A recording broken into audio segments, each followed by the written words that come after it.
Nakatikim ka na ba ng grilled ice topped with special herb in a thick sauce? Kung hindi pa, abay makinig ka at nang masubukan mo.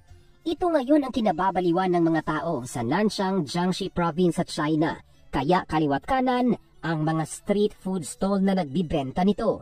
Literal na isinasalang sa apoy ang naglalakihang ice cubes at pinapahira ng sauce at pagkatapos bubudburan ito ng spices, green chilies at sesame seeds. Voila! Mainit-init na malamig.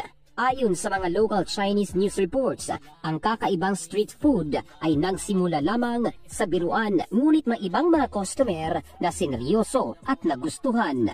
Kaya ang resulta, instant patok sa madlang incheck na mabilis namang kumalat sa social media. Ang ibang mga nagtitinda ng grilled ice ay tumatanggap pa ng advance order dahil pinipilahan ito sa kanilang lugar. Maaari umanong subukan ng mga nasa bahay lang dahil ang mga sangkap ay abot kamay lamang, lahat nasa loob ng iyong kusina.